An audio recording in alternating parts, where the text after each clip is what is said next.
اسی طرح سے شوال کے 6 روزوں کے مسائل میں سے ایک مسئلہ یہ ہے کہ اگر کسی نے شوال کے اندر 6 روزے نہیں رکھے اور دوسرے مہینوں میں یہ 6 روزے رکھنا چاہتا ہے تو کیا اسے شوال کے 6 روزوں کا اجر و ثواب حاصل ہوگا؟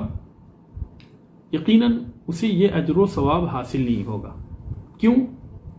اس لیے کہ شوال کی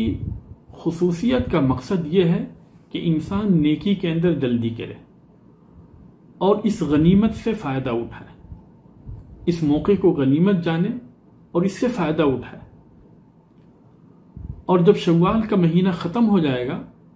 تو ساتھ ہی ساتھ اس نیکی کا وقت بھی ختم ہو جائے گا، اس لیے کہ اللہ تبارک و تعالیٰ کا حکم ہے فاستبقوا الخیرات، نیکی کے کاموں میں آگے بڑھو۔ اور دوسری جگہ اللہ تبارک و تعالیٰ نے فرمایا وَسَارِعُوا إِلَى مَغْفِرَةٍ مِّن رَبِّكُمْ وَجَنَّةٍ أَرْضُهَا السَّمَاوَاتُ وَالْأَرْضُ أُعِدَّتْ لِلْمُتَّقِينَ، کہ اللہ تبارک و تعالیٰ کی مغفرت کی طرف جلدی کرو اور اس جنت کی طرف جس کی وسعت آسمانوں اور زمین کے برابر ہے، جو متقیوں کے لیے تیار کی گئی۔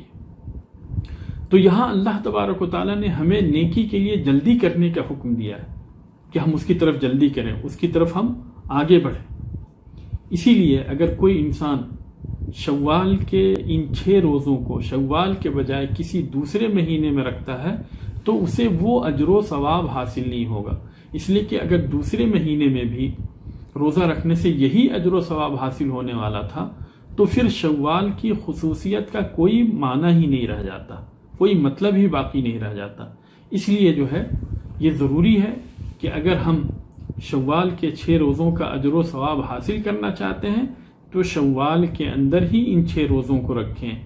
اور بعد میں ہم ان 6 روزوں کو نہیں رکھ سکتے یا ان کی قضا نہیں کر سکتے ہیں، کیونکہ یہ جو فضیلت ہے یہ شوال کے مہینے کے ساتھ خاص ہے۔